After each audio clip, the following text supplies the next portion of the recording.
चंद्रयान 3 चंद्रमा के उस दक्षिणी ध्रुव की सतह पर उतरने वाला है जहां इससे पहले दुनिया के किसी भी देश को उपग्रह उतारने में सफलता नहीं मिली है। 14 जुलाई को दोपहर 2:35 बजे श्रीहरिकोटा से उड़ान भरने वाला चंद्रयान 3 अपनी 40 दिनों की लंबी यात्रा के बाद 23 अगस्त को शाम 6:04 बजे चंद्रमा के दक्षिणी ध्रुव के पास 17 डिग्री अक्षांश के पास उतरने की कोशिश करेगा। चंद्रयान 2 की लैंडिंग के दौरान हुई तकनीकी विफलताओं को ध्यान में रखते हुए इसरो ने जानकारी दी है कि चंद्रयान 3 को और अधिक कुशल बनाया गया है। इसरो के अध्यक्ष एस सोमनाथ ने मीडिया को जानकारी दी है कि चंद्रयान 2 के लैंडर मॉड्यूल को सफलता हासिल करने के विश्लेषण के साथ डिजाइन किया गया था, लेकिन नाकामी के बाद के विश्लेषण के साथ चंद्रयान 3 को डिजाइन किया गया। इसका मतलब है कि चंद्रयान 3 के तहत पिछले मिशन यानी चंद्रयान 2 के डेटा का विश्लेषण करके पहले से ही अनुमान लगाया गया है कि किस तरह की गड़बड़ी हो सकती है और उसके लिए लैंडर मॉड्यूल फैसले लेकर आगे बढ़ सके। लैंडर मॉड्यूल ने चंद्रमा के दक्षिणी ध्रुव के करीब 4 किमी लंबाई और 2.4 किमी चौड़ाई वाले एक उपयुक्त क्षेत्र की भी पहचान की है और कोशिश होगी कि एक सपाट सतह पर उतरा जा सके। इसरो के बताए गए विवरण के मुताबिक चंद्रयान 3 के लिए मुख्य रूप से 3 उद्देश्य निर्धारित हैं।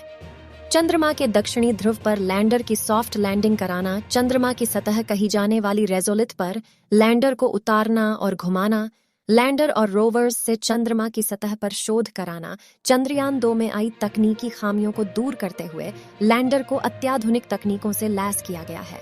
प्रोपल्शन मॉड्यूल, लैंडर और रोवर्स 7 तरह के उपकरणों से लैस हैं। इनमें लैंडर पर 4, रोवर पर 2 और प्रोपल्शन मॉड्यूल पर 1 तकनीक शामिल है। चंद्रयान 2 में ऑर्बिटर के साथ इसरो ने लैंडर मॉड्यूल के हिस्से के रूप में लैंडर विक्रम और रोवर प्रज्ञान को भी भेजा था।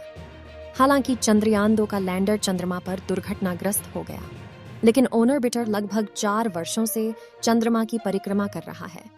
इसीलिए इस बार इसरो ने चंद्रयान 3 में सिर्फ लैंडर और रोवर ही भेजा है, यानी चंद्रयान 3 का लैंडर चंद्रयान 2 पर लॉन्च किए गए ऑर्बिटर के साथ संवाद स्थापित करेगा।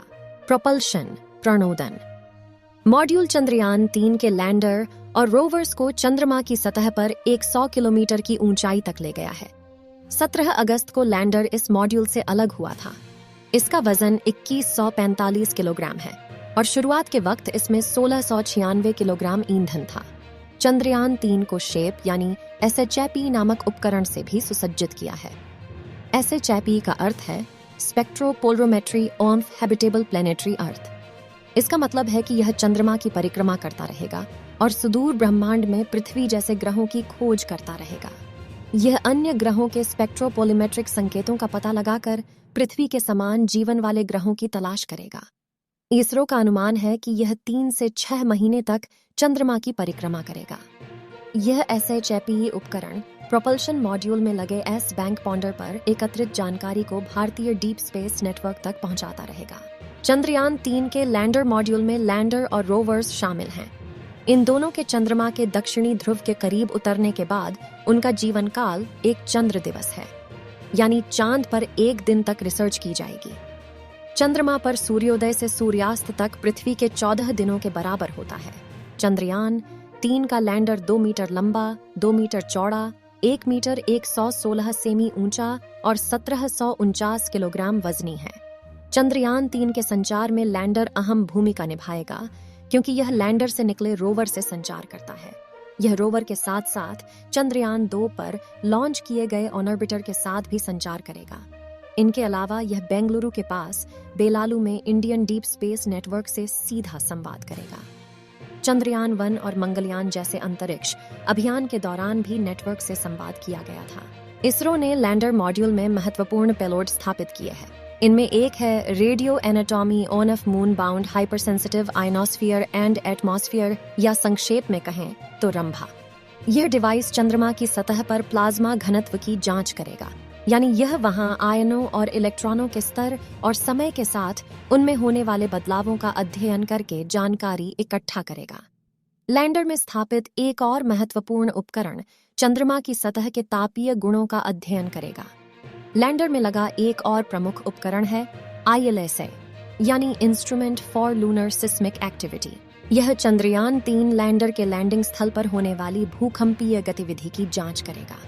यह भविष्य में चंद्रमा पर इंसानों की मौजूदगी और निवास के लिए एक महत्वपूर्ण घटक है।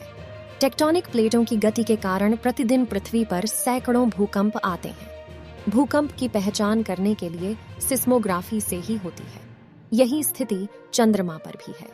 चंद्रमा पर आने वाले भूकंप भी चंद्रमा की सतह पर आते हैं।